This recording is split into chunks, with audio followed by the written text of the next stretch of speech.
allegations of antitrust behavior from SAP, the huge project management mistake you may be making, and how to get your ERP modernization in tune. Those are just a few of the topics we'll cover here in episode 242 of Transformation Ground Control. Welcome to Transformation Ground Control. Ground Control. The podcast that covers everything related to digital transformation. This podcast features technology agnostic and international discussions related to digital strategy, software selection, implementation, change management, business process optimization, and everything else you need to know to make your digital transformation project successful. Whether you're embarking on an ERP implementation, supply chain transformation, or any other business or digital transformation, this podcast is for you. Now, here's your host, Eric Kimberling. 5, 4, 3, 2, 1. Ground control to Major Tom. Hello, welcome back to another episode of Transformation Ground Control. Thank you for joining today. This is the tech agnostic podcast that covers everything related to digital transformation, including people, process, technology, and strategy aspects of change. My name is Eric Kimberling. I'm the CEO of Third Stage Consulting. We're an independent and tech agnostic consulting firm that helps clients throughout the world with their digital transformation journeys. And joining me, as always, is Darian Chwialkowski. Darian, thanks for being here today. Yeah, thanks for having me. Excited for today's show. We've got a great set of topics to cover here today. We're going to start off with some social media questions. We'll get into some newsworthy topics, including the EU's antitrust investigation into SAP and their related support and maintenance and pricing activities. We'll also get into data management for ERP. And then later in the show, we're going to have a couple of guests, one from Acumatica and the other from Eastman Music Company, who are going to be on talking about a real life case study of how they were able to get their ERP modernization in tune. And the reason we're talking about getting it in tune, it's a play on words because it's a music company that recently implemented ERP. So we'll have a chat with them later to learn some of their lessons from their recent ERP implementation.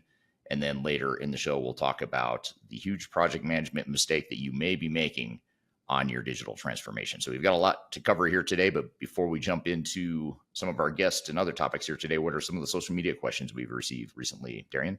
Yeah, so this first question today is about S4HANA. So it says, is moving from ECC to S4HANA really about chasing height, or is it a necessary step to stay competitive as ERP shifts towards cloud, AI, and modern user experiences? Yeah, that's such a good question, and one I'm torn on, honestly, because the technologist in me, the consultant in me, the person that should be on the forefront, bleeding edge of all technology in me, would say, yeah, you need to move to S4HANA just to modernize your systems and to get the latest and greatest and get to the cloud, get AI, they offer Joule and a bunch of other AI capabilities that are only available in S4HANA cloud.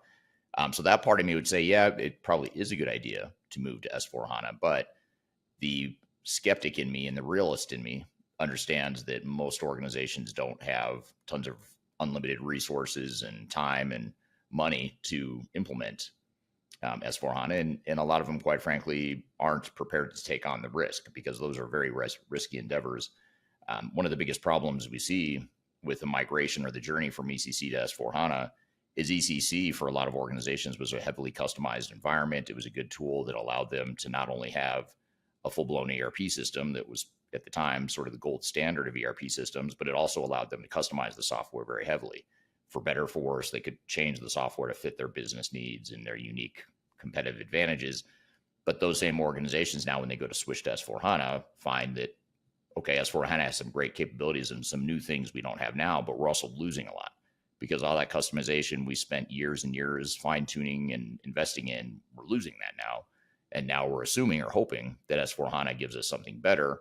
And in many cases, organizations find that that's a very painful process because in many cases, for every feature they're getting in S4HANA, they're losing features that they had built and taken all this time to build their own intellectual property around.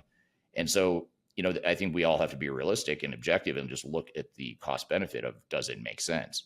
And we're seeing a staggering number of our own clients that are SAP customers. We're seeing a staggering number of them say, you know what, we're not going to do it. We're not going to move to S4HANA we're going to do something more incremental. We're going to do something that's more risk adjusted for our culture and for what we're comfortable with. We're not going to go double down on SAP right now, but instead they're going and looking at what their full suite of options are. And in some cases, they're considering third-party support maintenance options.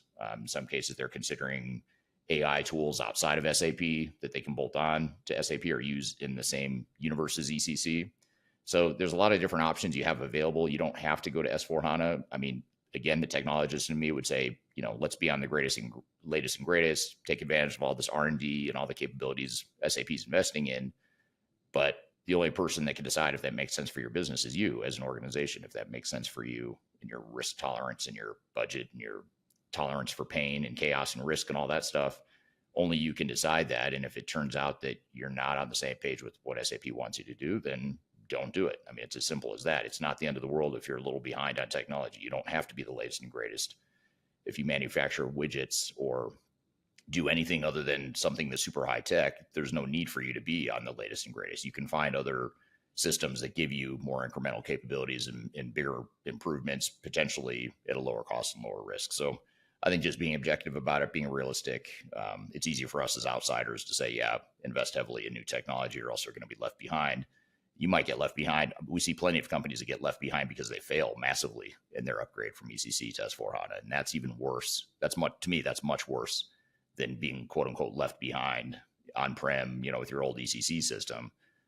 That's not as bad of a thing as some would make it out to be. So that's my 2 cents on the whole thing. Yeah, those are some great points. Our next question today is, will platforms like OneStream become the new gold standard by letting enterprises keep niche ERPs for transactions while consolidating everything into a single corporate book of record? And OneStream is a fascinating tool just because it does enable, or it allows what you just said, which is that ability to keep your legacy systems and that ability to operate with multiple technology environments, which is particularly helpful for organizations that are global, that have grown through mergers and acquisitions, and any other organization that has multiple systems for whatever reason. It can be a good way to give you that financial consolidation and visibility into your operations in a way that doesn't necessarily require you to rip out your back office systems. And so I'm always a fan of looking at options, and OneStream for a lot of organizations is a good, call it a Band-Aid option. It's not, maybe it's not going to completely modernize your ERP tech stack, but it is providing you some capabilities that maybe you don't have now. And that's okay. If you can make an incremental improvement with a OneStream, get the financial consolidation reporting capabilities you need, reduce your period end close time, get better financials, spend less time and money on the accounting and finance processes. I mean, that could be a huge win for a lot of organizations, especially in this M&A rich environment that we're in right now, where a lot of companies are merging, a lot of companies are out there acquiring other companies. OneStream can be a good way, especially for private equity firms and other acquirers of businesses, to get immediate or relatively immediate visibility into the global operations. Yeah, absolutely. Super interesting questions today, but we're going to switch gears here and get into our first newsworthy topic of the day, which is about data management. So this article talks about how data management has become a core IT principle or discipline, encompassing how organizations ingest, organize, process, store, secure, and govern data across their enterprise systems. While often led by data architects or administrators, it increasingly engages nearly every IT function. So the key takeaways from this article include types of data management. So there's 7 different approaches that are central today. It's architecture, modeling, pipelines, cataloging, integration, governance, and security. And then it goes over the best practices, so having clear goals, governance frameworks, quality assurance, lifecycle management, integration, and master data management are essential for effective execution. The challenges with this can include how organizations struggle with data silos, so complexity of integrating multiple systems, complex requirements, and evolving cyber risks. And then the shift that's happening is data is no longer an IT afterthought. It's a critical enterprise asset requiring intentional company-wide strategies. So Eric, with all of this, what are your overall thoughts, and how does poor data management show up in ERP and digital transformation failures?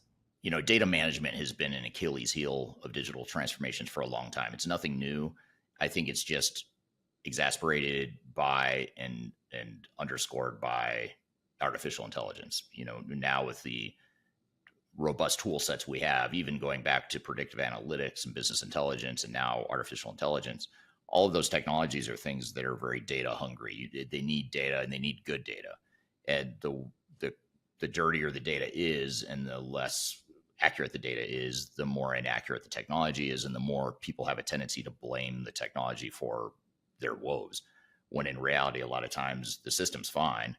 Yes, the system's giving you crappy information or crappy results, but it's because you gave it crappy inputs. And so that's the sort of thing that organizations have struggled with for a long time. But now, with AI, I think it just makes it worse, or it magnifies the problem, because now if you get these AI hallucinations, they're not even hallucinations technically, because they're doing what they're meant to do. It's just they're taking the wrong data and you're training the AI models the wrong way.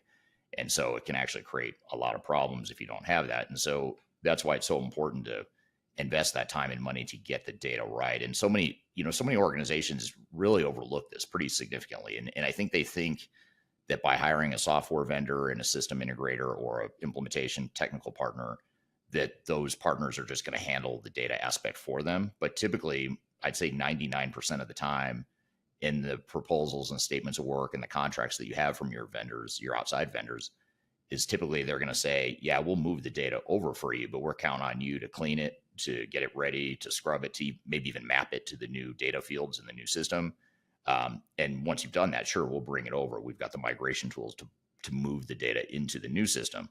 But that one little caveat of we assume you're going to clean it, you're going to map it. I mean, that's a huge undertaking. That it might be just one bulleted line item assumption on your statement of work or your contract, but that can have huge ramifications for your project, especially when it comes to your time and budget. Because if you get to let's just say you get to user acceptance testing and you get to the heavy duty testing phases of the project late in the project, and then you realize, wait a minute, we need data in here to actually test the system, and we want to try to test all of our data in the new system, then it gets exposed at that point late in the project that your data kind of sucks. The data is not accurate. And now you've got a delay on your hands where now you've got to get the data into the system. Or if you stay on track and decide, well, I'm not going to delay the project, I'll just figure out the data thing in post-production after we go live. That's even worse, because now you've got a new system that isn't working the way you need it to because the data and the inputs aren't right. So that's part one. Part two of all this too is, let's just say you do all that stuff right. You get the data clean, you map it, you get it into the new system, it works great, but then you don't train people and people don't understand how to keep the data clean. And I'm not saying people are going in and intentionally screwing up all your data. That's not it. Typically it's just because there's a broken business process, or they don't understand how they should be capturing data. And so unintentionally your employees start corrupting all the data that you just cleaned up. And so you mentioned data governance, and that's where data governance comes in, where you've got to have new processes in place and new ways of tightening down, who can go in and change, for example, a customer record or a customer master. So you don't want someone going in and creating duplicates of the same customer just because they can't find the initial one. So they go create a new one, and then they create a sales order against that new customer that's actually an existing customer. And now you've got a silo, within the same customer base on your data set, just as a simple example. So all that is training related. It's business process definition. And then there's data governance behind that. So you really want to think through what's this post go live world going to look like in terms of data management to make sure we keep it all on track. Yeah, absolutely. And one more question with this. I know you kind of touched on it, but should enterprises treat data management as like its own transformation program rather than just a subset of the IT division? And how would they go about treating it, if so, as their own program? My answer would be yes to that. If you've got your technology implementation, let's just say you're implementing a new ERP system or CRM or HR or supply chain management, whatever it is, you're implementing some new technology. That's one work stream. And then another important work stream that I would call out as a separate work stream underneath the overall program is what you're saying, which is the data management. I would tie to that, integration, architecture, that whole bucket of stuff is oftentimes its own technical work stream that's different from the technology you're implementing. So that would include not just data management, but it would include how are you going to integrate these new systems to your legacy systems, either temporarily or permanently, depending on which systems you're keeping or getting rid of. You also want to look at the overall architecture. How are all of our systems going to fit together? And then, of course, how is data going to fit within the overall program? And that includes, where's the data going to reside? Because you might have multiple data sources you're trying to draw from, or you might have different systems that are tracking different pieces of information, but you want that information to integrate to the other systems. So all that stuff has to be clear because it'll create a technical mess, kind of a spaghetti bowl of stuff happening that's not well thought out or planned if you don't focus on that data architecture and integration work stream. So, and then totally out of scope of your question, but then you'd have other work streams too, like your change management, your business process improvement, all the other stuff that goes into making a project successful that's not directly related to the software itself. Yeah, absolutely. Super interesting stuff on that. But we're going to switch over to our next newsworthy article of the day, which actually is super interesting here. So it's the European Commission has opened a formal antitrust investigation into SAP's ERP support and maintenance services. So regulators are examining whether SAP restricts customer choice and stifles competition from third-party vendors like Rimini Street or others that could be listed there as well. So the support deadlines, SAP plans to end standard support for ECC and Business Suite 7 in 2027, with only costly extended support options available through 2030 and limited maintenance through 2033. The third-party barriers EU officials suspect SAP's practice makes it more difficult for independent providers to offer cheaper ERP support alternatives. So the customer risk here is enterprises could face higher support costs and fewer options during a critical ERP migration period. This case underscores rising scrutiny of how dominant ERP vendors monetize legacy platforms while pushing cloud migrations. The outcomes could influence global regulatory attitudes towards ERP support and software maintenance monopolies. So this is a super interesting case happening right now. Eric, how does this investigation compare to past antitrust cases in the ERP space? I don't know that there are any precedents set for the ERP space in particular. I'm not an attorney. There might be cases out there I'm not aware of. I know there was Rimini Street and Oracle, I believe it was, had a legal battle, a decade ago, but it wasn't over. It wasn't over. Actually, it was over something similar. It was because Rimini Street.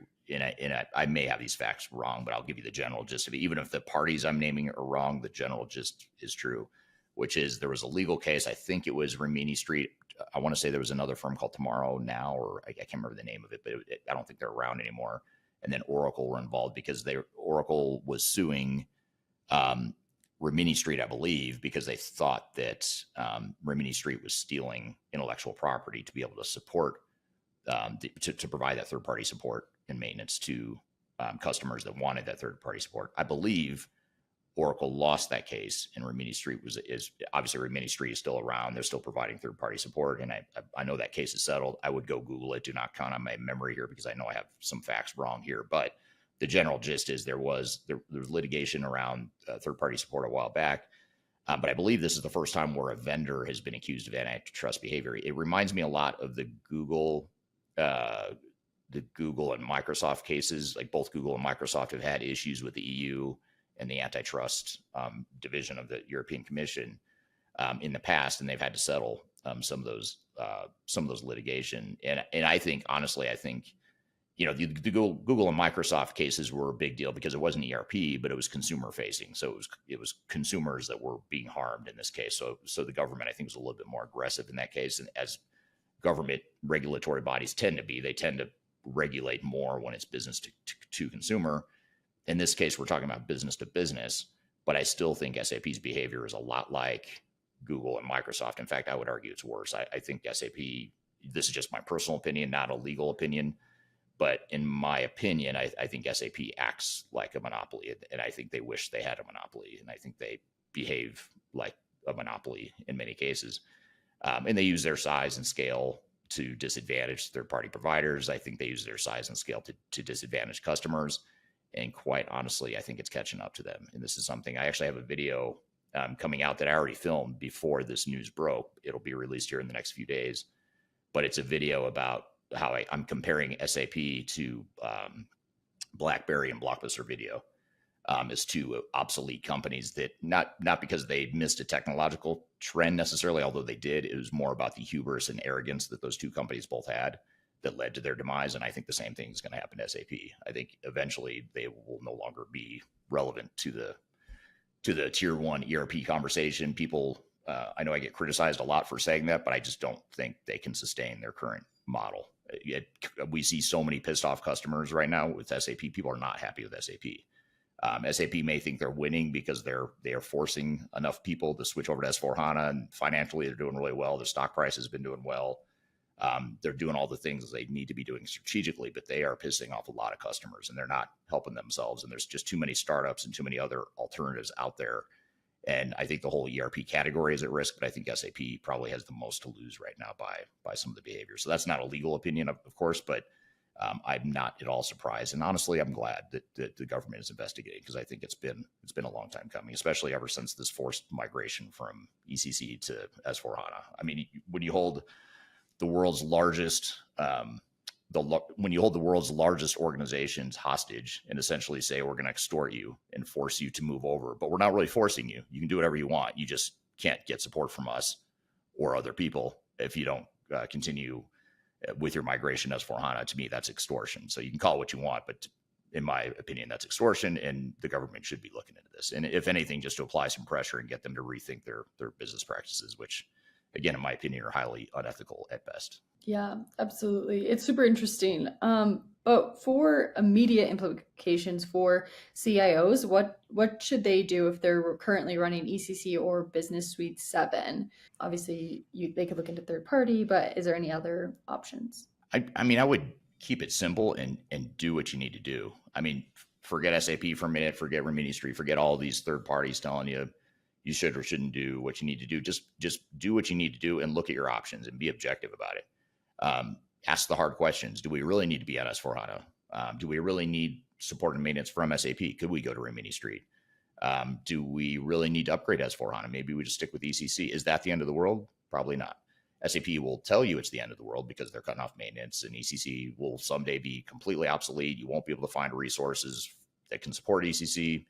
That might be true in 20 years from now, but for the next 5 or 10 years, it's not the end of the world if you stay at ECC. ECC was a good platform. It lasted a long time. A lot of organizations are still getting a ton of value out of it. So if it's not broke, then why would you fix it? You may have bigger fish to fry as an organization. So I would say treat it like any other capital investment and look at, where am I going to get the most ROI? If it's from an S4HANA migration and I'm sure I'm going to get that ROI, then sure, maybe you want to do it. But if you can't justify the ROI, which, spoiler alert, most of our clients cannot justify, it's almost impossible to justify an upgrade for a lot of these clients, other than SAP's forcing me to, or there's some non-quantifiable metric that they're using. But if you just look objectively, straight numbers, it is really hard to justify a migration from ECC to S4HANA, especially if ECC is working well for you, it's stable, you're able to scale with it and grow with it. I mean, why would you do it? I mean, you just have to ask yourself that question. So be objective, look at your options, ask the hard questions. That would be my advice. Yeah, absolutely. It's super interesting. We'll have to keep track of kind of how this case develops in the EU.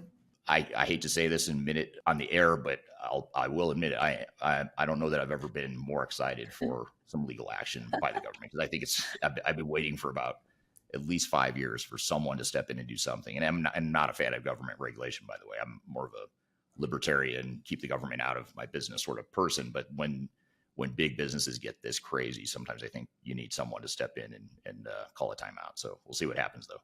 Yeah, absolutely. Well, thank you for sharing those newsworthy topics. As always, those are great case studies to learn from and important trends to stay on top of.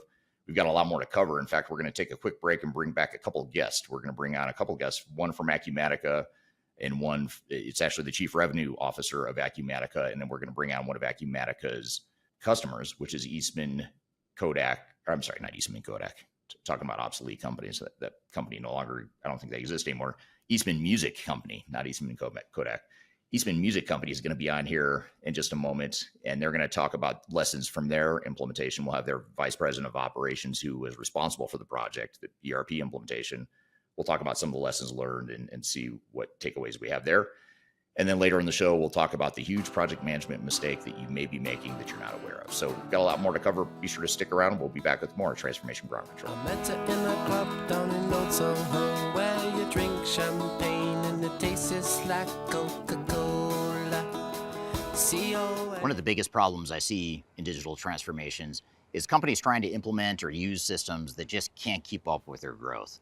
A lot of times they're trying to get value out of systems that can't scale, doesn't provide the information they need, it creates more inefficiencies than it solves. And if that's the case for you, it's probably time to consider and look at what your other options are.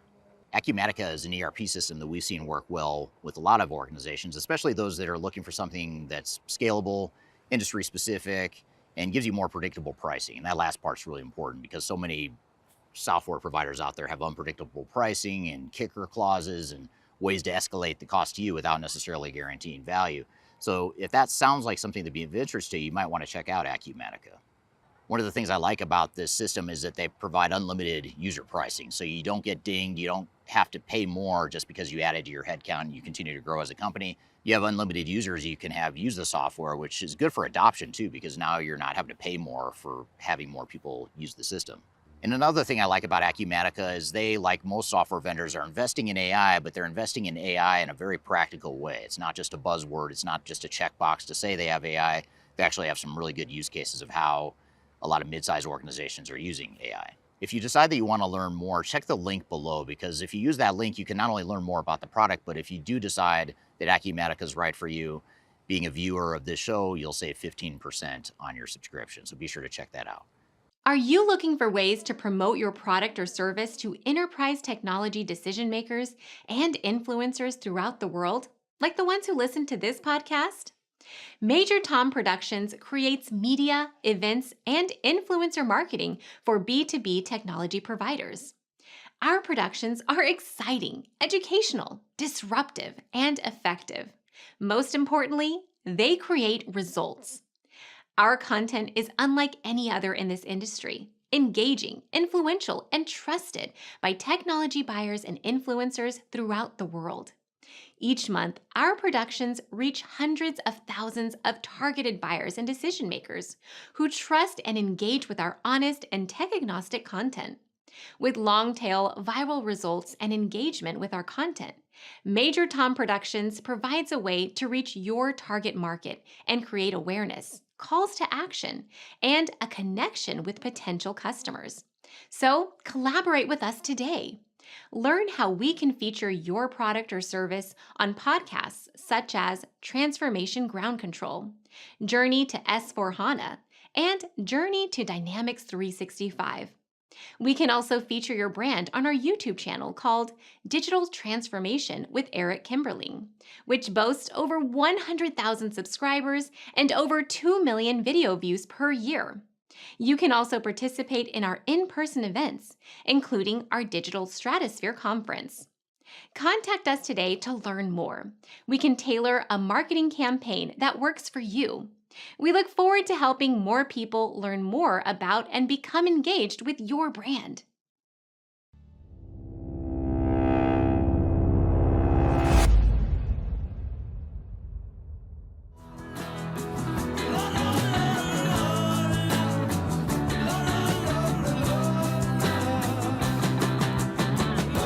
Hello, welcome back to Transformation Ground Control, episode number 242. You can find new episodes of this show every Wednesday at transformationgroundcontrol.com. My name is Eric Kimberling. I'm the CEO of Third Stage Consulting, and I'm here with Darian Chwialkowski. And I love having case studies on this show, real-life case studies that we can dive into, ask real-life clients what they've been through, what they've experienced, what they would do different after their digital transformations. And that's what we're going to do today. We're going to bring on a couple of guests. One is Ralph, who's the VP of operations at a company called Eastman Music Company. And he recently went through a journey with his organization to implement Acumatica to upgrade their ERP system. And we're also going to have the Chief Revenue Officer, Sanket from Acumatica, join us for this discussion as well. So thanks for being here, guys. And Ralph, if you don't mind, just tell us a little bit about yourself and your journey, how you got to Eastman and all that good stuff. Yeah, so I am a trained musician. That's what I went to college for. I'm a saxophonist. I still consider myself a saxophonist. I do what I can to keep playing my instrument. If I turned the camera around, you'd see a lot of saxophones in my office as part of R&D of making the instruments. But my role has changed a lot. I was hired as a customer service rep back in 2008. So I've been with the company for quite a while. And I've worked my way up to vice president of operations. Along the way, initially just being someone who was introduced to the concept of ERP at all, working here for the first time to managing our current ERP system, which we moved to Acumatica. We're just 1 month shy of 3 years of go live for our first set of companies. So it's been quite a journey. That first prep in 2002 to switch to Acumatica and get prep for the transition, and then going live. And then since then, we're now operating in 6 countries, 4 continents, through 2 languages, and we've scaled up to 19 actual financial entities in Acumatica to manage our company worldwide. So it's been quite a journey to going from our legacy system to where we are today. Yeah, and I can't wait to get into it. Like what exactly the journey has been, what some of the challenges were. So we'll ask you a ton of hold all those thoughts, because I've got a lot of questions for you. Okay, a little bit about that. And then Sanket, you're from Chief Revenue Officer at Acumatica. Tell us about your background and journey. Yeah, awesome. Thank you. So I'm a drummer, but I'm so just to start off with the musical piece, but I wouldn't say I'm anywhere close to how good Ralph is on us from a saxophone, but I'm in the market for new drums. But I've been at Acumatica for almost 5 years now. Live in where our headquarters are, which is just outside of Seattle in Bellevue, Washington. Spent, a lot of time in the software business, spent 14 years at Microsoft in various roles.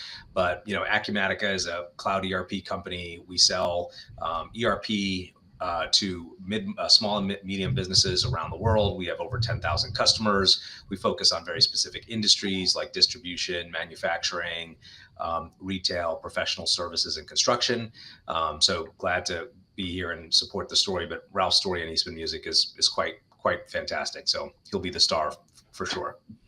Right. And that's good. And so you've got that musical connection as well. I play bass guitar. I'm not very good, but I do enjoy playing bass. I've got a Fender bass that I love. And I have a couple tattoos that refer to music, but I'm a hack. So I'm not nearly probably as good as either one of you. But I'd love to hear from the audience, a couple questions for the audience as we're doing introductions here. Where in the world are you joining from today? I want to thank the audience for being here. I usually do that up front, and I completely forgot. But thanks to the audience for being here today. Let me know what city and country you're joining from, if you don't mind. We're watching the chat here. We're going to take live questions from you as well. So any questions you have for Ralph or Sanket from a customer or a vendor perspective, please feel free to drop those in the chat at any point. But for now, let me know what city and country you're joining from. Also, let me know what your favorite instrument is. I'd love to hear, just out of curiosity, what's your favorite instrument? Either you play it, or you like to listen to it, or you appreciate it as a listener as well. And I didn't introduce myself. My name is Eric Kimberling, and I'm the CEO of Third Stage Consulting, for those that don't know me. So we're an independent tech agnostic consulting firm. We're not affiliated with Acumatica or any other software vendors. So it's a good way for us to just have an objective conversation here. So let's start. You started to go down this path, Ralph. Yeah. And you were talking about how it's been quite a journey. If we back up and look at what led Eastman Kodak to pursue ERP modernization, why was that? Why did why did you decide you needed to modernize your ERP systems, and how did you end up choosing Acumatica? Yeah, not Eastman Kodak. So not. Did I say that?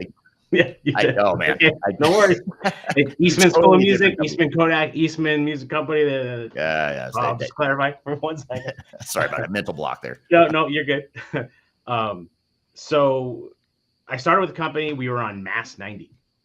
Oh. And then Mass, yeah. So it got bought, I guess, by Sage, and then we switched to Sage 100, then Sage 100C. And we were way past its capacities years ago, but we're a little scrappy, a little creative, and we were able to patch it together and but it really felt painful to continue on that system, because it was just so antiquated, and it was trying to work in a modernized system. We were trying to move to a cloud-based structure for where our servers are, and they would break every time Microsoft had like a new security update, and all of a sudden we can't log in, right? And we were also growing. When I started, there was 2 companies. There was Eastman Music Company, our factories in China, and then WMS Haynes, which is a flute manufacturer outside of Boston. That was it. Since then, we've grown to quite a few more companies and locations with distribution and manufacturing. So it started also getting really hard to support the growth of the business that way, because we had so many people that needed to log into the system remotely. And when you're dealing with a remote desktop and security rights and all things like that, we don't have an internal IT support staff here. I am the IT support for Eastman, in that I tell people to email someone, not me. I'm not a technical person. I can trick people to think that I'm a technical person, but I really, truly am not. So we have a managed IT service company that does that work for us. And, it was getting hard for them too, really. Just like every other week, it felt like, that's obviously an exaggeration, but it felt that way, that we were having to Band-Aid and patch up our old system. So, and then it got to where I started learning more about how the databases worked. I have some pretty creative and intelligent people over at some of our other factories that have some Microsoft Access background and some other tools that we've been doing to kind of patchwork the system together, and started diving into some of the data and the way it was stored. I don't know that much about data storage, but it was starting to look very hairy. So it was definitely time for us to move to something different. And that just started my path of going online and saying, which ERP system should we, and then all of a sudden you get flooded with all these companies trying to get your business. So you want me to keep going? Yeah. So you start researching. So you're not a tech guy. You're an operations guy. You came up in the operations, which I find super interesting. And in some ways, I think that gives you an advantage, whether you realized it or not at the time, because you don't get blinded by the tech. I assume you're more focused on how does the business run, right? And as an afterthought, almost, how can I get technology to help me? Which I think is the way to do it. But how did that manifest itself into choosing Acumatica? You had all these different options. You probably got bombarded with sales reps after filling out some forms on websites or whatever. So how did you narrow it down and ultimately choose Acumatica? So ultimately, going back for just a second, it definitely, I don't have a technical background. So I think that's part of the reason we were able to stay on Sage for so long, because I didn't know any better. Right. And where our tech guy was like, this is crazy. I can't believe you're still using it. I can still enter orders. It's all right. We'll power through. But we made it work, right? It's kind of joking. It was pretty, I think, if looking back, it was impressive what our team was able to do to still work on that system for so long. But yes, we there's a lot of charts and A/B comparison things, and there's actually a lot of resources. If you just I likened it to buying a car, right? You want to buy a car, you put your information in, and then all of a sudden all the dealerships start calling you, and then you could fight them against their price, right? I mean, do that with the ERP system, but it was like all their options, right? Here's what we have, here's what we have, here's what we have. And I'm not completely ignorant to the fact that they exist. So, I mean, I've heard of Oracle and SAP, obviously Sage. And then I learned some other ones, Epicor, Odoo. It was pretty quick to looking blogs and even Reddit and all these, there's online resources. You could pretty quickly whittle down a list between what's popular and what's not, and then the reasons why they're popular.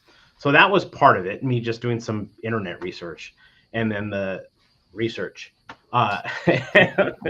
Google. Google. And then the rest of it was, talking to some of them, they know what they're doing. And they're like, all right, what are your requirements? What do you mean, what are my requirements? All right, well, I got to do this for manufacturing, this for distribution, this for retail, this for online e-commerce.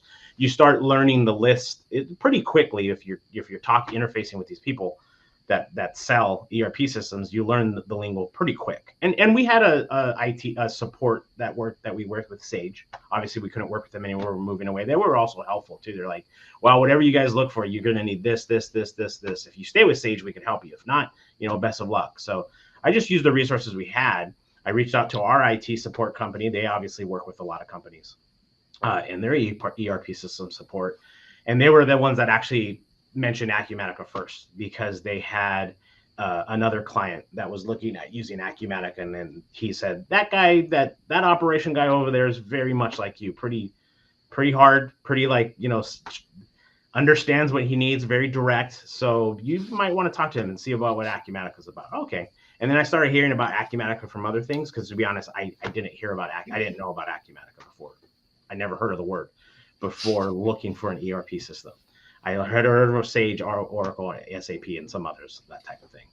So eventually I came up with the list of non-negotiables. It has to be able to do this. It has to be able to do X, Y, Z. A lot of it was, is it a modern system? Because I was coming off of a non-modern system. Acumatica sells themselves as built in the cloud. No one else is. So they probably, in my head, well, it started in a modern infrastructure. So that sounds appealing to a non-technical person.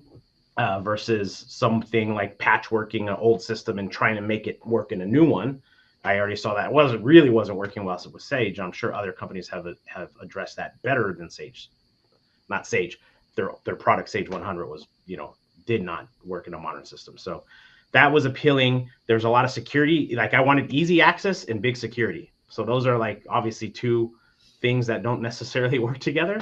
I travel to our factories in China, our distribution center in Europe, or we have a factory in Switzerland, factory in Canada. There's a lot of traveling. So I needed to be able to log into the system when I'm traveling. I need the people that work at those places to work. I need to know that the system is going to be up and supported 24/7 because we are almost a 24/7 operation. I have very specific manufacturing needs. So I started talking to all of our companies. What do you want? What do you need?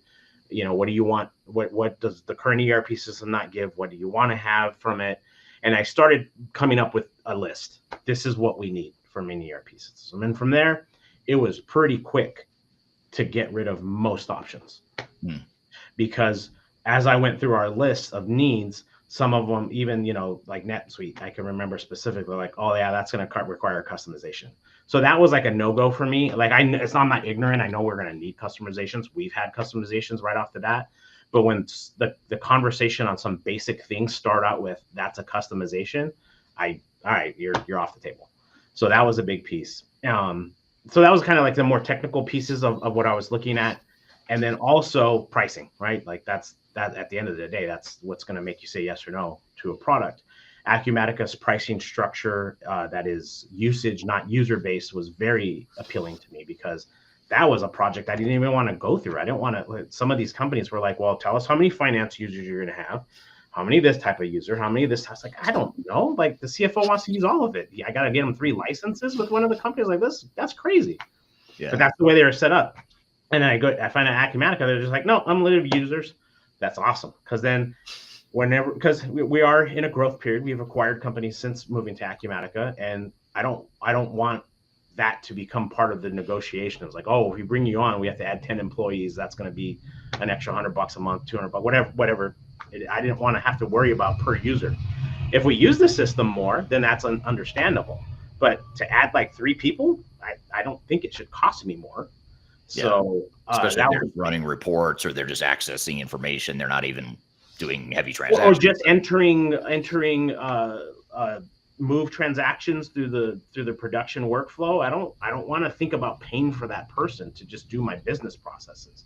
A lot of the systems felt very transactional that way, where Acumatica's consumption based pricing was really, really, really appealing. To just make my life a little easier, to be honest, because it was another project to just figure out what pricing would be with some of these companies. Yeah. So eventually, I got to Microsoft and Acumatica, just to be specific about what the 2 that I was looking at. Was it Business Central or Microsoft Business Central or Business Central? Yeah. Okay. And then it became okay. Well, they both they kind of checked all the boxes of things. There was a couple customizations I was going to have to do on both sides right off the bat, regardless. And like if we want to plug into Shopify, that I don't think anyone's doing that natively. So there's still things you're going to have to do with customizations and plugging in, but it was nothing no like key functions that were. You're not going in and changing the code. You're not. Yeah, exactly. Yeah. And then, so we got to the point to where I kind of had to make a gut decision because it was ultimately my decision. Now, I did reach out to all of the relevant people throughout the world of our company. What do you need? What do you want? Then I did the work myself to vet my top choice.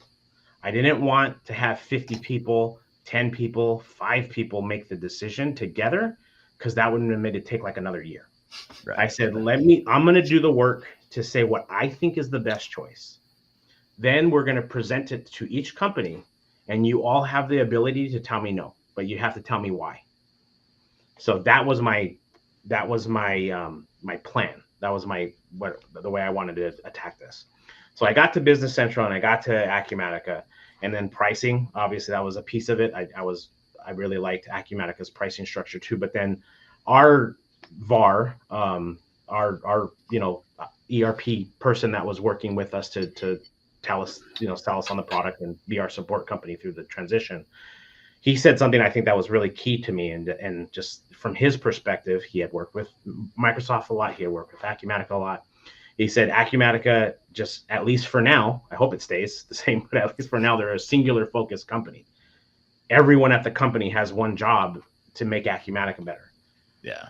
I'm talking to you on a program that uses probably 50 different Microsoft products, and their ERP system is just one of them. So support isn't the same when you're going to reach out to Microsoft support versus Acumatica support, or the focus of Acumatica to build this product up. I can't feel guaranteed that Microsoft is going to always look at their ERP system as like the thing to focus on most. And then also just using the products, like demoing them, seeing them. Acumatica just felt more intuitive. It felt very easy to look at and use, and it felt like it would be less of a lift to transition all of the legacy users and new users to Acumatica versus Microsoft, at least the way I thought of it. Yeah. So I said, all right, let's go with Acumatica. Now, everyone else, tell me if there's anything that's a no-go here.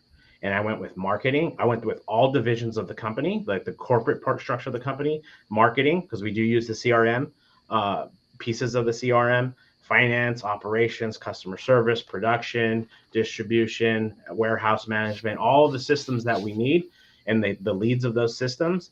Everyone else, check it and tell me no. And if you want to tell me no, tell me why. No one told me no. So that's why we chose Acumatica. Not a single group, huh? Because to be completely fair and honest, the marketing piece, the CRM, isn't that robust. It is kind of designed to work alongside other things, but it does give us the ability to link a contact in an outside marketing product to the contact in Acumatica, which this is huge for us. It's a huge change. I can link that to actual dollar sales in Acumatica. So even though we don't sell direct, I'll get into a specific thing that we created that's awesome. I have a way to capture all the school teachers that our dealers are selling to directly and tie that to dollars within our system. So that's that type of thing that's really, really, really valuable for us. So it's still valuable, but it's not, they weren't like, oh, this is amazing. They're like, I guess we could work with this. But they understood what it was going to, equate to. Yeah. Yeah. The integration to the entire operations is a big deal for sure. Yeah. Well, I want to come back. You unfortunately, you answered one question. Now you've created 10 more questions in my head. So I'll come back, and I've got a question for you too, Sanket, here in just a moment. But first, I want to turn to the audience real quickly and just thank everyone who's joining here today and commenting on where they're joining from. Darian's joining on LinkedIn. Good morning. Hemant on LinkedIn. Good morning as well. We have Jerome joining from South Africa. Thank you for being here today, Jerome. We've got Samantha. Samantha joining from Ontario. Go Sanket and Acumatica. I'm guessing she works for Acumatica. No, super fan. She works for a partner. I know Samantha. Okay. Hey, Samantha. Yeah. Good to see you. Samantha's a pianist. Okay, and that I tried to play piano once and it was a disaster. So I admire people who learn how to play piano. Alec joining from Bellevue, Washington, used to play the trumpet. So thanks for being here. Min from Vietnam loves bass guitar. We've got a rhythm section forming here with you. Yes, we do. Varun joining from Techmatic Systems in Delaware in India. We have Baham joining from Toronto. Thanks for being here. And then, I'm sorry, I didn't say that name right. Benam, I guess it is. Benam says customization is Acumatica's strength point, which makes the system stand out. So thank you for that feedback there. Rahim, good morning to all. Thanks for being here today. And yeah, I think we've, and then here's a comment here from Yuri. I hope it is, on LinkedIn. Says interesting point about support. As someone who used Microsoft support, I can testify to each word. So thanks everyone for joining here today and commenting where you're at. If you have any questions for the audience or for the guests here today, please feel free to drop those in the chat. We'll pull from those questions here in a moment. But I want to shift gears, and I've got a bunch of follow-up for you, Ralph, on what you just said. Right? But I want to ask Sanket a question here too. But when you look at companies like Eastman Music, not Eastman Kodak, but Eastman Music, Sanket, I want to share a couple stats here that Ralph shared with you and I yesterday. 200 active users worldwide, roughly, and 1,400 employees. So this isn't, I don't know if you mentioned that before, Ralph. If you did, I missed it, but you have 1,400 employees. So you're not a tiny little mom and pop operation. I mean, you're a good mid-size, solid mid-size company right in the middle, big enough that you could have probably gone with a Microsoft, maybe even like an Oracle or, a NetSuite or whatever. But not so small that, you needed something that could scale. Right. And so that's what I find interesting is we're not talking about a tiny little operation here. So from your perspective, Sanket, what makes Acumatica stand out for small and mid-sized businesses like Eastman? Yeah. So I think a couple things come out. So number one, I think, and Ralph talked about this, just because you're small and mid-sized doesn't mean that you have simple needs. So if you think about Eastman Music, what Ralph talked about is they've got manufacturing centers around the world. They've got distribution centers around the world. They've got customers everywhere. They make their own product. They sell other third branded products. They do it online. They have various methods associated. This is not a simple business. But Ralph also talked about this is, he doesn't have an IT team. And so when you think about software and technology to support the business, especially for companies of this size, you have this sort of traditional make versus buy decision. And if you're an enterprise that's, a $10 billion revenue business with a, 300 person IT team, and you can have 50 developers on staff all the time, maybe the decision to make something for your business makes sense. But for other companies that don't have those resources, it's a buy decision. And what you want to do is you want to buy the software and the technology that meets your needs. And understands the complexity of the business. And so what I think Acumatica does, and given our focus on having broad capability of business processes all the way from procurement to customer success, Ralph talked about it, right? He's like, the marketing team is involved with Acumatica, the shipping team, the operations, manufacturing, et cetera, all obviously finance, all of these different parts of the company are touching Acumatica. And that's sort of part of how we operate. We want all of these business processes that cross all those departments so they can get value out of the information that an ERP can give. And I think that's pretty unique for Acumatica that we do that for a lot of our customers. Acumatica will be one of the most important pieces of software that they use. It's the system of record for their customers, their products, all the things that are going on. And, it'll connect to other systems, but that's an important part of their investment in terms of how they manage their business. And I think that's critical that we have that functionality all in one piece of software, and that we do 2 releases every year. So every 6 months, it's getting better and continuing to add more functionality for the customers. I think those are the key things that we focus on. Yeah, very, very interesting. Thanks for that. And want to also say hello to a few other guests here. Lagos, Nigeria. Opayemi's joining from there. Werner joining from Germany. Thank you for being here today. And then Irina joining from Seattle, and she's also a pianist. People really bring back these PTSD moments of me trying to learn piano. It just really rubbing it in my face here today. Now I'm gonna have to go learn. I'm gonna have to put it on my bucket list to make sure I learn. So I guess coming back to you, Ralph, what were some of the biggest lessons? So you're an ops guy, you're not an IT guy. You have your own your sort of outsourced IT that supports you. You're coming at this from a person that never knew, you didn't know what Acumatica was. You didn't have any ERP or real IT experience, it sounds like. And now all of a sudden you're in charge of leading this initiative within Eastman Music. What were some of the biggest lessons you learned along the way so far? So, I mean, I don't have IT background, but I did have like some data understanding because of having to use something called Solver, a plugin to pull out data from Sage. so that we could get some type of customized consolidated reports using Excel as an interface. So that was that helped me a lot, because I did have at least an understanding of like how to connect the dots between data tables. I didn't know actual SQL join language and stuff like that, but I understood that. I just understood conceptually what was going on in the background. But that product gave me the ability to have an interface that I could use to start doing some reporting. So I have done a lot of reporting based off of my ability to learn Excel and some plugins from Sage. But now transitioning to Acumatica, a big piece, some of the things I learned was, having a singleized system where everything can be housed, where every company could use the same chart of accounts. Like what I learned was just how freeing it was to move from siloed companies to just one system, where I have one account in the US. Some of our major accounts would have huge balances in Sage with each company. And it's so hard to manage their credit limit when it's on three separate companies. Now in Acumatica, I was like, I could see their credit limit across all the companies that they purchased from. So just like a kind of like a awakening, or like a nice learning path for me, was just understanding how nice it is to have everything in the same bucket instead of siloed so much. But what I also learned on Acumatica, and something I wish I had learned more about, very specifically, I'm sure other ERP systems have something similarly. In Sage, it was basically a customization to have to do this. But the concept in Acumatica has something called attributes, where I could tag product or anything that fits within a class, a customer, vendors. Aside from the classes, which is Acumatica does things, I could add attributes to so many things. And that really, really opened up our ability to manage the complexity of our business.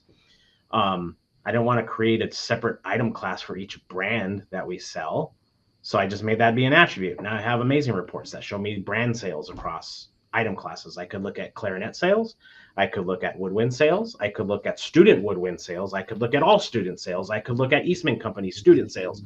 So moving to Acumatica gave me this ability to slice and dice our data in so many more creative ways than we were ever able to do in the past. Everything was me dumping data out and using my brain to know what item codes live within a brand and separate that out. So much manual tribal knowledge that I had to have. So now moving to Acumatica, we've been able to add 3 positions that are in support of the data out of Acumatica. I have a reporting engineer, a product data specialist, and someone who specializes in consulting with our manufacturing companies. She's an employee, but she basically is like the company consultant for manufacturing processes. So that was a really fun part of the journey. The painful part, I think, doesn't go away from anyone, and that's just figuring out all the mappings that are necessary to pull your old information into the new information. But my suggestion on that, you're not asking, but I'll probably answer a question you're going to ask. My suggestion on that is really don't just do a one-to-one mapping from, it was this in the old system, now it's going to be this. It was this in the old system, now it's going to be this. Don't one-to-one map stuff. Figure out the structure you want on the other end, on the new system, and then get the 20 things that may fill into one over here, or one thing that fills into 20 over here. Really think of, we vastly simplified our chart of accounts moving to Acumatica, because there was a lot of things that we had to separate in Sage, because that was the vehicle to separate the data. Where Acumatica, there's probably 4 different ways to separate the data. So we didn't need to stuff everything. We didn't need to pick everything into its own little GL. So we went from like, I can't say for sure, but dozens of sales GLs to like 5 for our main products, because it's so easy for us. Because the CFO wants to see the margin. Okay, well, we could do that by item class. We could do that by attribute. We have other ways that we've done that. So he doesn't need to use the sales and COGS GL to look at the margin for every different product. We could just slice the data out that way for him. So we have simplified so many things. So that's like the lesson that we learned, and also something I think we did pretty well, is just don't try and recreate your old ERP system processes. Look and analyze what you think you would want to have set up in the new system, and then make everything translate into that. Yeah, that's a good point, because I mean, first of all, most organizations as it is underestimate data migration as a whole, just cleaning up what you already have. But then you bring up a really good point, is it's not as simple as saying, okay, now I've cleaned it up, now I'm just going to move it over. It's figuring out how exactly it's going to look in this environment, and asking the tough questions like, why is our GLMS? Do we want to just replicate that in Acumatica, our new ERP system, or do we want to use this as an opportunity to clean that up? And that takes time, and a lot of organizations don't think about that in time to make it happen. I'm here with Ralph and Sanket. We're here talking about a real-life case study involving Acumatica ERP. We've got a lot more to cover. We'll be right back with more Transformation Ground Control. Hey, feeling good, like I should. When in darker, walk around the neighborhood, feeling blessed. I want to share a little bit of information about Third Stage Consulting and who we are. Third Stage Consulting Group is an independent, technology-agnostic provider of consulting services to help clients through their digital transformations. We help with digital strategy and software selection, as well as implementation planning. And during implementation, we provide services related to program management, organizational change, business process improvement, as well as enterprise architecture. These are just some of the services we provide. We have offices in North America as well as Europe and Asia Pacific. So if you'd like to learn more, I encourage you to check out our resource center, which includes a number of resources that will help you through your digital transformation, and you can access that for free using the QR code here or the links below. You can also reach out to me directly if you'd like to discuss your digital transformation and brainstorm ideas on how to improve where you're headed on your journey. The last thing you want to have happen is for your digital transformation to end up in court. I've been doing this for 20 years and I have seen everything. My name is Marcus Harris. I'm a software and technology attorney focusing my practice on drafting and negotiating software-related contracts and litigating software disputes across the country. Feel free to reach out to us at taftlaw.com. We'd love to talk to you about the litigation process and what you can expect. Feeling good, like I should. When in darker, walk around the neighborhood, feeling blessed, never stressed. Got that sunshine on my. Hello, welcome back to Transformation Ground Control, episode number 242. My name is Eric Kimberling here at Darian Chwialkowski. You can find new episodes of this show every Wednesday at transformationgroundcontrol.com. Thanks for being here. And we're here in the midst of a conversation with Ralph and Sanket talking about an actual real-life Acumatica ERP implementation. Just from the audience, if you had ever heard of Acumatica prior to this conversation, I'm just curious. If you have, let me know what you think about it. If you haven't, I just would be curious to know. And by the way, just as a side note, I've got a follow-up question for you here, Sanket, here in just a moment. But before I do that, I'm going to put up a QR code. If you want to learn more about Acumatica, we are not affiliated with Acumatica, but I did want to share some information about them. So if you scan this QR code, we'll include a link below too. Scan that QR code. It'll take you to where you can learn more about Acumatica. If you're just doing some research, you want to learn more about it, read some of the case studies and white papers and all the good stuff they have on their website. You can check it out there. So if you try that too, you can also get a 15% discount on your subscription if you do end up deciding at some point to buy the software. So use that QR code to learn more, and you can also get a demo and do all that good stuff there. So I'll leave that up for a moment. But in the meantime, I have another question for you, Sanket. So Ralph was just talking about data mapping and data migration. And I know you often emphasize data readiness. Can you explain from your perspective, more from the vendor perspective, why is it such a critical foundation for ERP success? Yeah. So the sort of way I like to start about talking about data readiness, especially from an ERP perspective, is to think of a business and the data as the digital twin. Sort of the easiest way to think about it. And a lot of our customers, their businesses are in the physical world. They're a manufacturer, they're a distributor, they're in construction, they're moving something physical. And when I talk to some of our customers, I ask them, imagine for a moment if you had a digital twin of your business. And all of that, like almost like the Matrix, right? Like not that we're trying to create the Matrix, but just imagine, you can imagine if your business was a twin and you had all of that stuff digitized. And if you had all of your employees who have all this great information about what's happening with customers or partners or the business or the products, have access to all of that digital twin, a complete replica of the business in a digital sense, with its relationships, with its status, with the vectors of where things are moving. Imagine the speed of decision making, the impact of that decision, and how much more competitive you would be. Right, because every business is trying to be competitive, figure out what's going on. The world is not standing still on all these different dimensions. So you've got to figure out, what are we going to do to continue to move forward? And every business every day wakes up thinking about that, right? And so that's how I sort of broadly think of it, is sort of what's that digital twin. And so from an ERP perspective, I feel like Acumatica plays a very, very big role in creating that digital twin view of a business. We have product information, SKU information, inventory, manufacturing processes, employees, customers, partners, all this data that's in there. And it's all available real time on any screen. And so you could sort of look at this and say, hey, that's a really interesting way to think about it. But obviously, the information of that digital twin is only as good as the data that's in there and the relationships between that data. And so that's a critical part of the data readiness portion, right? And Ralph did, I think, a really nice job of talking about the chart of accounts and the mappings and the different ways and how to use attributes. It's not just having the data, which is, binary pieces of information. It's the relationships of those. It's the tags that you put on them. And it's how then you build the business processes so that you get information of that data, that you can actually do something with it. Because the other thing is, if you do have a digital twin of your business, you'll probably be overwhelmed with all of that data. And so you want to make sure that you have a sophisticated approach to making value out of the data. So that's one piece of it. The second piece of it, and we probably can't go without saying the two most famous letters of today's technology world, AI, artificial intelligence. Artificial intelligence in particular is taking lots of data and taking patterns and then figuring out what to do with it, right? Whether it's in machine learning, whether it's, large language models that, we use for these chatbots that many of us use probably on a daily basis now. That's all formed by the core data that's in the system.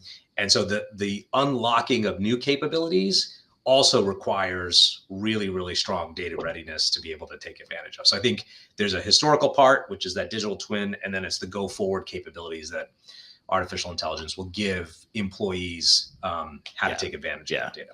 Yeah, good stuff. And it's one of those things, a necessary evil in these projects, right? Because you can get all caught up in the cool bells and whistles of the technology itself, of the software application itself. And I know, Ralph, you mentioned that Acumatica was just, for you guys, it was easier to use, it looked nicer, easier to navigate. But if that system doesn't have good data behind it, it doesn't matter how good it looks or how well it works on the surface. So here's a couple questions I want to get to here from the audience. First of all, I'll say hello to Fatima, joining from Egypt. But here's a question. I think this is probably more for you, Sanket, about, this is from Sanjay on LinkedIn. Sanjay says, do you think operational inefficiencies and issues of legacy systems is helping more companies modernize their ERP systems? Are you seeing, like, from your vendor perspective, are you seeing more organizations that are saying, hey, we've got all these operational inefficiencies, these legacy systems are hamstringing us? I know Ralph painted a good picture of what he was experiencing with Mass 90 and why they decided to go on this modernization journey. Is that typically the impetus or the driver, or what are the biggest drivers for someone wanting to swap out their ERP system? Yeah, I think it's three things, at the very broadest level. Number one, when I talk to customers that are moving from legacy into a modern ERP, the first thing will be, in some cases there's a change in ownership, or it's a family business and, younger folks are coming into the business. And the first question is, why can't I get all this data on my phone? Right. And, try getting legacy ERP data on your phone. Or why can't I approve this purchase order? Or why can't I see what the shipments are today? Or why can't I get a daily balance sheet or P&L statement or cash? Can't do that in an old system. And so very simply, folks who've been, spent most of their time on a phone or moving around, as Ralph started traveling, going to figure stuff out, the requirements become like, hey, you can't meet my requirements of what I need to do my job. And so this system is holding me back. So that tends to be one thing.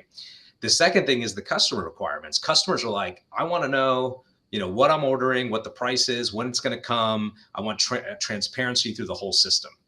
And a lot of those legacy systems can't do that. They can connect to stuff, but they can't provide real-time access and information, because it's probably sitting on someone's PC and maybe it's off.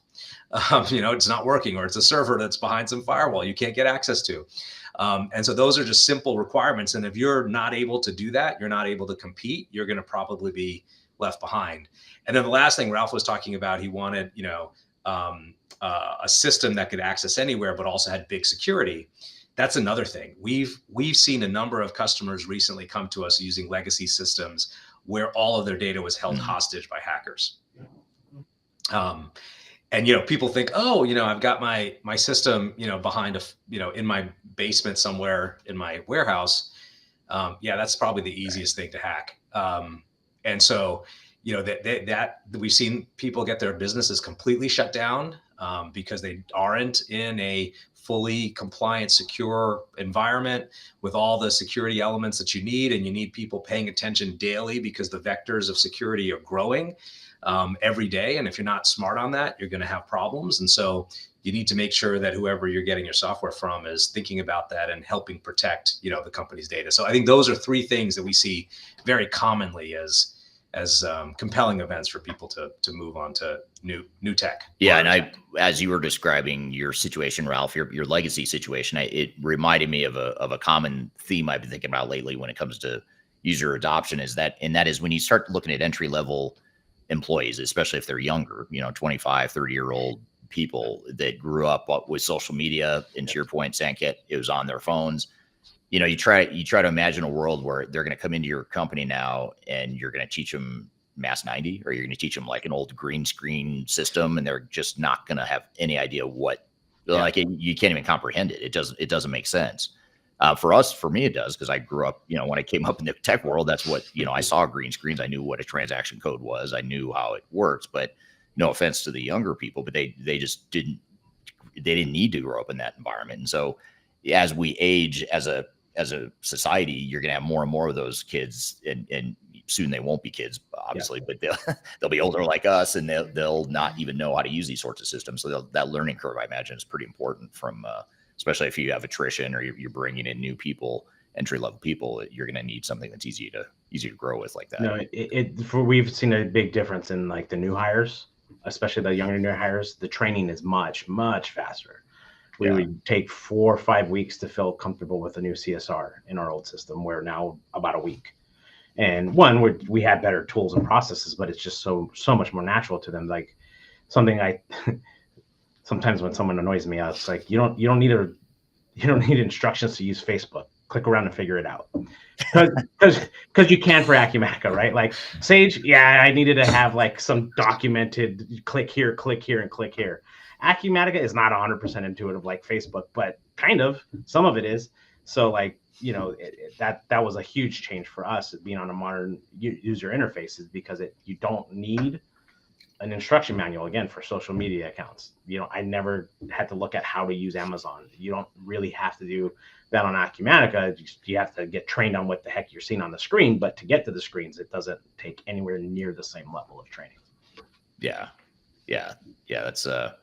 That's very true. I mean, even your phone, you get a new phone. Yeah. It's not like I don't even know I don't think I got a manual. I don't think they give you a manual. You just turn it on, you just start using it. And there's always stuff you're like, oh, I didn't know I could do that. That's cool. But you learn it over time, and use a company and use a team can build that, what you want them to learn and what you want to make sure they know about the system. But it's not because it's not intuitive. It's just you want to show them some of the features and that sort of thing. That's a different learning curve for sure than just trying to figure out the basics, and that being difficult.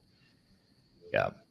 So here's a question for you, Ralph, on LinkedIn. This is from Darian. If you had to do the migration again, what would you do earlier in the process to avoid pain later? So like if you could just sort of resequence the way you went about rolling out Acumatica, was there anything you would say, if I could go back and do that differently, I would? It could be because of my own ignorance of having just done it for Eastman, but I think we've been pretty successful getting that many companies switched over in 3 years. And it's kind of phased, like some companies move over their sales and finance first, but then, manufacturing doesn't come over until later, so there's different ways that we did different companies. I think what I would change management of your existing employees is such a huge piece of changing to an ERP system. So I would say, if anything, just setting expectations to my employees even more than I did. I said, this is going to be tough. This is going to be difficult. Human nature. I gave you guys the training modules. You didn't do them. Don't come. There's a little friction that happens when you switch over, for sure. But being even more upfront with the sales staff and the customers, certain parts of the business are a little less good at doing the trainings and not showing up on day one and going, where'd all my buttons go? So talking to those departments more before and saying, look, it's really going to be bad for probably months. You're going to be completely behind. Everything that you do intuitively is gone. So you really need to be ready to start clicking buttons and learning what this stuff does. I can't show you what everything does on every screen before day one. You're going to have to be willing to learn a new system and do some of it on your own, because we're going to be trying to figure out how to get our first shipments out. I don't care about your sales goal today. We'll get it back up. We'll build everything back up. One thing that we did is I did not, in the same way we didn't want to recreate our old system with data, I didn't want to create our old reporting. So I did very little, very, very, very little report customization before we started, because I didn't want to just recreate what we had in the past. I said, click the buttons in the system. If you get to the point where you say, I can't figure out how to do something, you need to tell me first what you did, what reports you tried, what inquiries you tried in Acumatica before I'm going to even help you. Not the finance side. Those guys need help, right? Like, we definitely need our, we got all of our financial reports done, our P&L and our balance sheets and things like that. But as far as like, what are the sales in my territory? Figure it out. And then because then I get a list of the gaps. Okay, now we could build out some inquiries. And so within 2 months, 3 months, we had a lot of things that we were able to go back to our partner, Integrated System Solutions, and hey, Troy, I need some reports done. So can you start working on some of these things? Yeah, okay. Here's the gaps. But that way I wasn't just giving them a laundry list of this is everything that's broken now.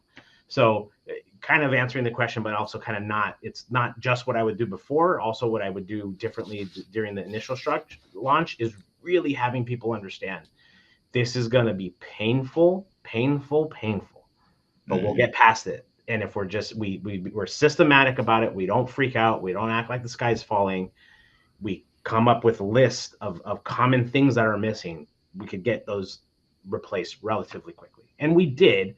It's just people were a lot. It was also after COVID, the supply chain issues with COVID, because this was at the end of 2022. So we were dealing with that. We were dealing crazy amounts of product finally coming through the long line of containers. So we had multiple things going on at the time to make it difficult. But there's never going to be a good time. Just do it. It's really ripping the Band-Aid off. I just really want people to understand we're really ripping the Band-Aid off. And if you didn't do your homework, it's going to be painful for you, but we'll get through it. Yeah, and I think it's also important. That's a great point. It's a great way to look at it. And I think another lesson for those listening that might be about to embark on a similar journey is not only is it painful, but that it's normal to be painful. I think that's the other thing. Is it's like, hey, this isn't painful just because I'm screwing everything up and I'm trying to make it painful for you. So get ready. It's more, these projects are just difficult. I mean, they aren't easy. We're going to we're going to try and make it less difficult, and we're doing all the things we can to mitigate risk and to make adoption easier and all that stuff. But at the end of the day, they just are difficult. We're going through a big change, especially for a company that's grown as much as you have. And like you said, you had other fish to fry at the same time. You're trying to implement new technology, which is true for most organizations too. Yeah. So here's a question from the audience I want to ask you, Sanket. This is from, it sounds like someone who's in the Acumatica ecosystem. This is from Rahim. Rahim says, I'm new to Acumatica and curious about its real world applications. Could you share which industries are currently leveraging Acumatica and how it might be relevant for someone working in the pharmaceutical sector? So maybe you could talk a little bit just about what industries do you see most commonly with Acumatica, or what industries are most likely to want to gravitate towards Acumatica? Yeah, so we have a number of different, we have products and we have industry editions associated with our products, which have a collection of modules that are pre-configured and operate for specific industries. And that's all in one singular code base. You can actually turn modules on and off in order to meet the needs of the specific industries that you're in based on the modules that you might need. So our packages include distribution, manufacturing, construction, retail, and professional services. So those are the 5 different industry edition packages that we operate in. And, it's in terms of the pharmaceutical industry, our manufacturing edition primarily focuses out of the box with discrete manufacturing and so we work really well with medical device companies and those kind of things. But to answer the other question, we do actually have a partner of ours that's built a process manufacturing module that sits on top of Acumatica that can support pharmaceutical companies. So we do have some pharmaceutical customers that are out there that are, building different drugs and all different elements, but that relates to a third-party module that actually connects to Acumatica for those requirements. Is that common in the Acumatica space to have the third-party developers or vendors that are creating, variations or modules for Acumatica? We do. We actually, what's really nice is that a lot of, like, if I just take manufacturing, for example, in manufacturing, even in discrete, we have a number of partners out there that have built modules that sit on top of Acumatica that are on our code base and actually integrate sort of natively with the product for very specific industries. So like we have, a partner that does stuff for just folks who operate in the garage door industry. We have folks who have built modules that's important for automotive manufacturers, people who make modules for automotive companies. We have others that are focused in cannabis, right? So there's all these different areas, and they've taken the base platform of Acumatica, they use our SDK that's broadly available, and then they build these modules on top for what I would call verticals inside of those industries. So if you take manufacturing, there's hundreds of sub verticals inside of those. And many of our partners have built specific modules that sits on top of Acumatica to fill that last mile gap of the functionality that's required. Yeah, very cool. Actually, I didn't realize that about Acumatica, so that's good to know. And so you depending on what industry or functional need you have, there's different variations that still use the core product the way it was built out of the box, but you're extending it or applying it to a different use case depending on the industry or function. That's right. Yeah, even I mean, we don't have anything that for the manufacturing side, but we use the Shopify integration, and it's pretty seamless. It's really seamless. Yeah. Yep. Yeah. So that's the other part. Not only do we do that, but then we also have these integrations with third-party systems. So whether it's Shopify or BigCommerce or Amazon, or there's other that's on the retail side. There's others that we do in different parts of functionality. A lot of our customers need those other pieces, so we provide that as well. Yeah, very good. So Ralph, so far I know it's early in your post implementation journey, and it's an ongoing journey, of course. But what sorts of business value, business benefits have you seen since you've started using Acumatica? I mean, I think I'm correct in saying the ERP systems are initially based off of financials, right? So like it's Sanket. I like your twin idea. The analogy I use is virtual versus physical. Talking to the warehouse people, you're doing virtual. You got to make the virtual match the physical. So if you move a box, move the box in the system as well, right? Like you need to do that exactly, or else the data's wrong. So everything. This is what helped me through my journey personally. Going back to a question that was earlier, and then to get to your question now, Eric, is I learned a lot more about finance. I really am a saxophone player. I didn't go to accounting school. I don't always remember if it's credit or a debit, depending on what type of transaction it is, but I understand the concept, right? I understand what GLs are, and I understand how a balance sheet and a P&L or a statement work. So learning that type of thing really helped me get to a point to where I was able to then take all the processes in Acumatica and figure out, okay, how does that relate to accounting? How does that relate to accounting? How does that relate to accounting? So by doing all that work, I was able to, oh my goodness, what was the question? The business value or the business. We went on a tangent. Right. So the business value. So it's all to our finance team. So really the one piece of our business that is the most global is our finance team.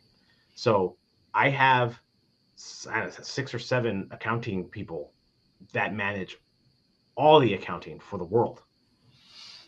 We do have separate in China. We do have a little bit different in Europe, but we are able to centralize a lot of our more big picture business processes, accounting being a huge one, right? And then I mentioned earlier, I've added a product data specialist. So we do have 3 different tenants. So I have to keep 3 different sets of records of items updated, but it's pretty easy when we could basically copy and paste the information from one to the other and add attributes. So there are bigger pieces that I'm able to add as a global support for all these other companies rather than them having to do it themselves. You guys got a new product line launch? Great. Give us the data. We'll get it updated in the system. We could add attributes, and now it just plug and play to our existing generic inquiries. That's the report writing, the inquiry tool for Acumatica, the basic reporting tool that we have. So we could write generic inquiries, and now we get a new company, we start a new product line, whatever it is, it just plug and play into the existing structure that we already have. That it doesn't feel like I'm having to reinvent the wheel every time something new comes up. We just ingest it and let it fit within the ecosystem that we've been able to create. So I have a product data specialist, I have a reporting engineer, as I mentioned earlier. So this guy can help everyone in the company because we have one singular program and it's all built on the same structure. We've structured our data to fit within Acumatica's structure. So it's very easy for us to have anyone in the world reach out to him. Hey, I really need something that does this. Oh yeah, I already have that for this company. Let me just copy and paste the data, change a couple of parameters and conditions. There you go. Now you have it. So that's been a huge, huge benefit for us, for the ability to kind of centrally manage the tools that everyone needs to use. We're not like dictating how they use it. We're just saying, all right, here's the tools you guys have. You tell us what you're missing and we'll create it for you. So right. For me and my team to be able to do that globally is huge. Yeah, very cool. Well, that's good. It's impressive. You're already seeing value and benefits. I'm sure over time you'll continue to optimize and figure out better ways to continue using some of the new features and functions, especially as they release new features and functions to you. So I guess I'll leave the final word to you, Sanket, or the final question I have for you here today, which is, looking ahead, where do you see ERP going, especially with AI, predictive analytics, all that stuff? Where do you see ERP headed as it relates to the mid-market here where you guys play? Yeah, I think it's a broad piece. I'll just sort of share where I think are the 3 places we're investing in, because I think those become important elements. I think number 1, Ralph talked about this usability. At the end of the day, if the tool is not usable, people can't get to what they need to do their jobs. What's the point? So we're continuing to invest in usability, make things easier to find, get the right information to take action. That's number 1. Number 2 is continuing to improve and increase the business process functionality. So we look really carefully, like, do we have in the box all the things that all our customers need, depending upon what industry they're in? And so we're continuing to invest in that on a regular basis. And then third is definitely the artificial intelligence piece. And I think there's a couple dimensions to this. One is, augmenting the capabilities for humans to do their job. So one person can do a lot more work. And then the second is, how much can the system do by itself, so that a human doesn't need to be involved. And at the end of the day, that's all just about productivity. And so I think a lot of different elements in terms of advisors or agents that can automate stuff and make things better for people is sort of where we're investing, while we obviously keep all of our customers' data absolutely secure. That's the number 1 requirement. So those are the 3 things we're investing in. All right. Thank you guys both for being here. Really appreciate it. Always love learning from actual end clients and talking to the vendors as well to see what they see for the future of ERP. But a great real life case study. We've got a lot more to cover, including a discussion around a huge project management mistake that you're probably making on your project right now, and you may not even know it. So be sure to stick around. We're going to cover that and more after a quick break. We'll be back with more Transformation Ground Control. How can you see into my eyes like open doors? I'm excited to announce the release of our 2025 Digital Transformation Report. It's available now on the Third Stage Consulting website, www.thirdstage-consulting.com. This report gives you an unbiased, technology-agnostic insight to help you optimize your organization's projects for success. Get your copy today using the QR code in front of me or on our website. I want to encourage you to read our Guide to Organizational Change Management. It's a free report or free guide that we published. It's one that I actually wrote that talks about best practices and lessons learned as it relates to change management. So as you know, on this podcast, we cover a lot of stuff related to the human sides of change, organizational change management, including training, communications, org design, all kinds of stuff as it relates to change management. So if you're trying to learn more about change management, or you're looking for more direction and ideas on how to get started on your change management strategy and your overall journey, be sure to check out this guide. You can read it by scanning the QR code on the screen in front of you, or in the links below for this particular podcast episode. You can find a link to take you to the page that will allow you to register to go ahead and download that and read it for free. So be sure to check it out. It's the Guide to Organizational Change Management, written by yours truly. I hope you enjoy it. Let me know what you think, and hope you enjoy the rest of this episode.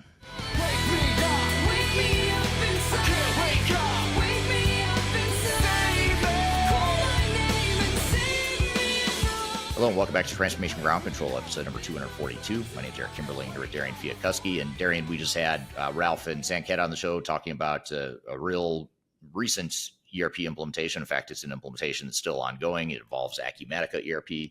What were some of your thoughts and takeaways from that conversation?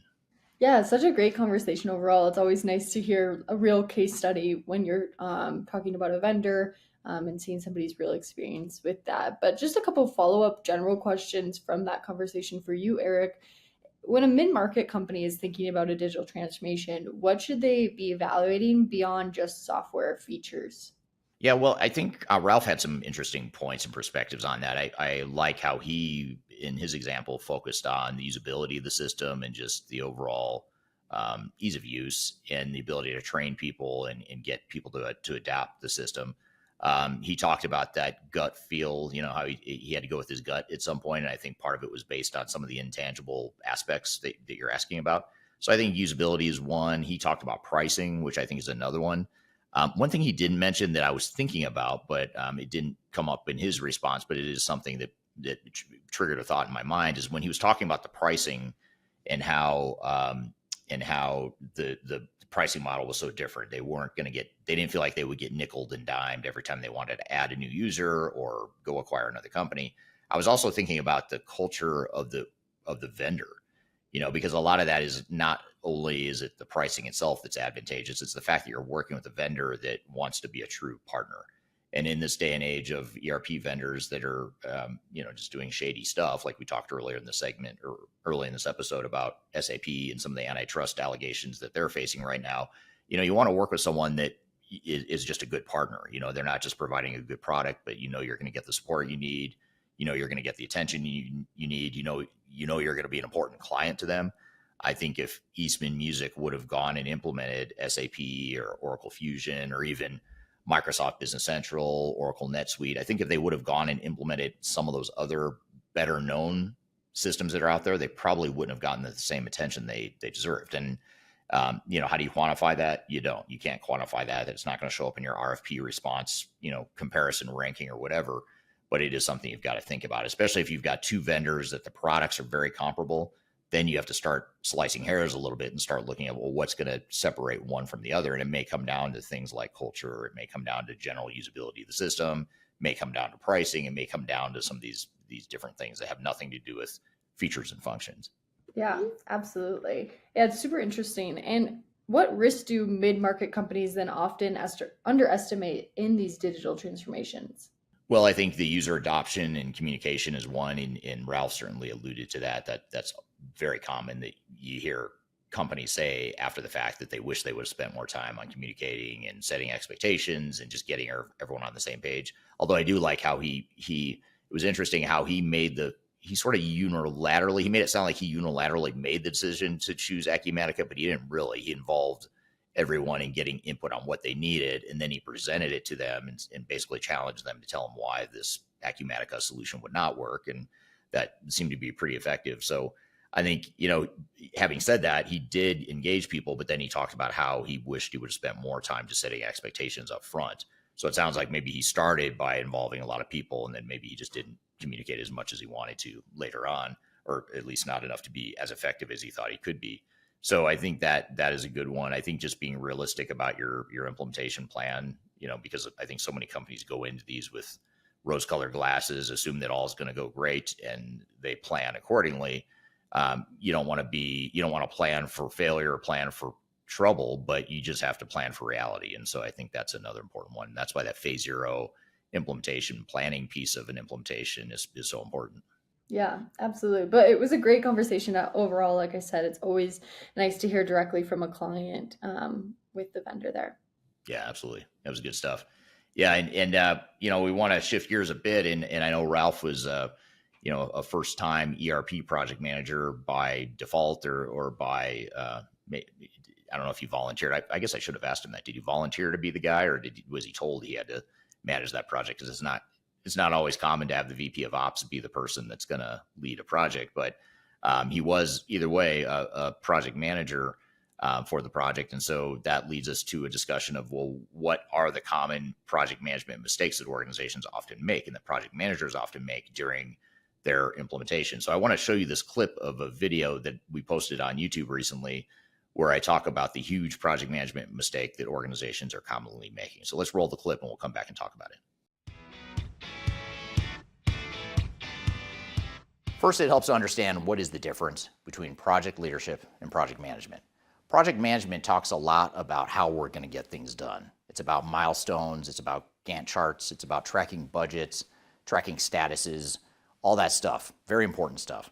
But project leadership doesn't focus on the how, it focuses on the why. Why are we doing what we're doing, and what are the major decisions that will ultimately affect the direction and outcome of the project? So we're not focused on the granular decision making at the project leadership level, we're focused on the why and making sure there's a clear connection between the execution of how we get things done and the overall strategy of the organization. So one way to think about it is project leadership is sort of the conduit between overall leadership and executive direction and the execution of your digital transformation. That gap is where project leadership steps in.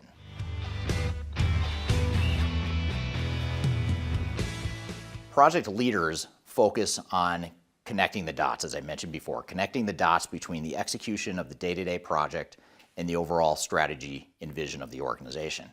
It's really easy for strong project management to get off track, not because they're not good project managers, but because they don't have the right strategic guardrails in place to ensure that the project is supporting the bigger, longer-term vision and goals of the project. So project leadership focuses on the why we're doing the things we're doing on the project to support the project, whereas project management is more focused on the details of the tasks, of the statuses, and that sort of thing. So it's important to recognize those two differences in order to understand and make sure that you have both roles filled on your project.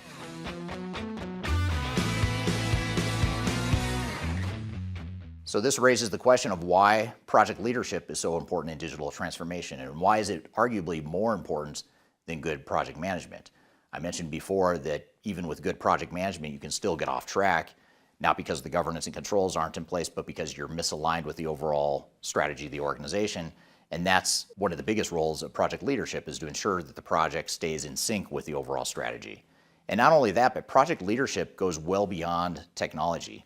A lot of times project management is more myopically focused on how to deploy pieces of technology and user training and things that are very granular in nature, whereas project leadership is more focused on how do we keep our stakeholders aligned? How do we ensure that we're organized the way we need to?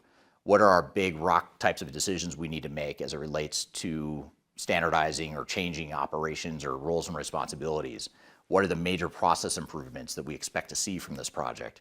Those are the high-level guiding principles that will guide and ensure that the project stays on track, and that's why these two roles are very different and very important in different sorts of ways, and they need to stay in sync throughout the entire project.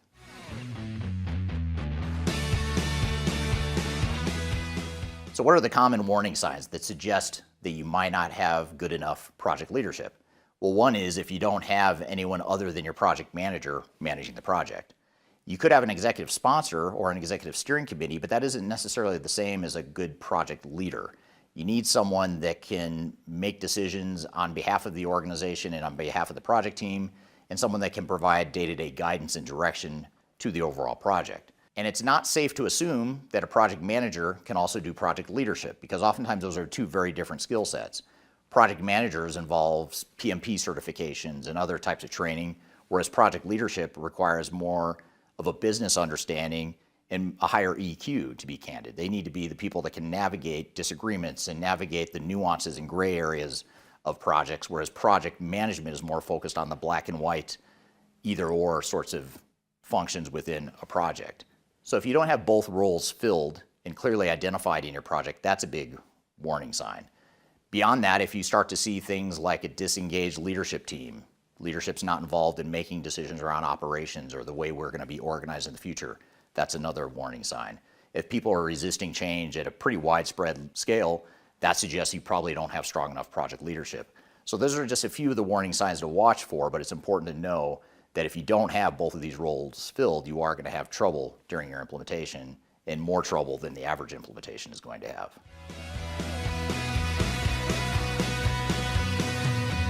So what is it we can do to ensure that we stay on track and that we provide the project leadership that the project needs? Well, first and probably most obviously is make sure you have a strong project leader. And again, that's probably a different person than just your project manager. That project leader is going to look beyond just what the project manager looks at. They're looking at the business, the organization, the operations, the business case, the value optimization, all that stuff is what a project leader does. Good project leadership involves looking at and investing in change management, making sure that user adoption, communications, change impacts, all that stuff is being addressed in parallel and as part of what the project manager focuses on. And another important sign of strong project leadership and something you want to do to fortify your project leadership. So that was a clip about the huge project management mistake that you might be making right now, and you may not even know it. What were your thoughts and questions or takeaways from that, Darian?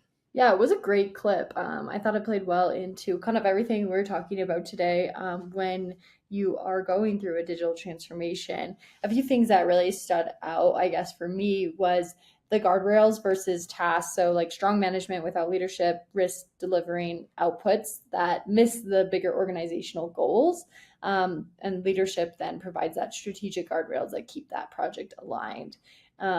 So with that, Eric, how do you help clients recognize the difference between project management and leadership early in the program? So that way those guardrails are in place from the start. Yeah, I mean, if I had to teach, if I was teaching this to someone right now, right this moment, I would try to teach them one thing, and that is to not answer questions about project management and project progress and milestones and deliverables. I wouldn't assess or answer questions about the status of the project in any sort of binary definition. So in other words, I wouldn't say, did we or didn't we accomplish A, B, or C by this date? Because even if you say yes, I mean, if you say no, then it's obvious. You didn't, you're behind schedule, you missed a milestone, you missed a deliverable, whatever.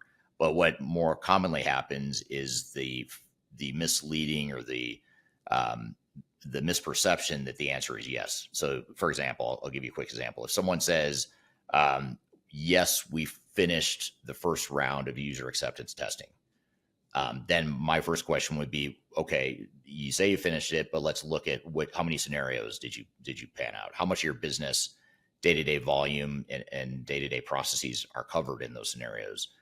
Did you cover all the exceptions? If not, why not? Just really trying to understand, is what you tested in this example, is what you tested fully aligned with what it is we want to accomplish and get out of this digital transformation? Because the software might be working. It might be that you went in, you did user acceptance testing, you followed a script, you entered the data, you got the output you expected, boom, we're done.